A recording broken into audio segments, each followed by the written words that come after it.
হে মানব, তুমি যখন ভাবো সবকিছু তোমার বিরুদ্ধে, তখনই মনে রেখো আমি তোমাকে গড়ে তুলছি। যে পথে বাধা নেই সে পথে শক্তিও জন্মায় না। আমি শ্রীকৃষ্ণ বলছি, পরীক্ষা আসে তোমাকে ভাঙতে নয়, তোমাকে চিনতে শেখাতে। তুমি মানুষের প্রশংসা চাইছ, কিন্তু নিজের বিবেককে উপেক্ষা করছ। মনে রেখো, একদিন মানুষ ভুলে যাবে, কিন্তু তোমার কর্ম তোমার সঙ্গেই থাকবে।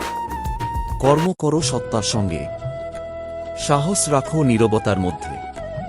সব লড়াই চিৎকার করে জেতা যায় না, কিছু যুদ্ধ ধৈর্য দিয়ে জয় করতে হয়। ভক্তি মানে শুধু আমার নাম জপ নয়, ভক্তি মানে রাগের মুহূর্তে ক্ষমা করা, লোভের সময় সংযত থাকা, আর শক্তি থাকা সত্ত্বেও অহংকার না করা। তুমি যখন ক্লান্ত হও, থেমে যাও, পালিয়ে যেও না। আমি দৌড়ে যাওয়া মানুষের সঙ্গে নয়, ধৈর্য ধরে চলা মানুষের সঙ্গে হাঁটি। ভয় পেও না হারাতে, যা তোমার জন্য নয় তা হারিয়েই তোমার মঙ্গল হয়। নিজের সত্য আঁকড়ে ধরো, নিজের ধর্ম রক্ষা করো, আর বিশ্বাস রাখো আমি আছি, আজও আগামীকালও। শ্রীকৃষ্ণ। রাধে রাধে।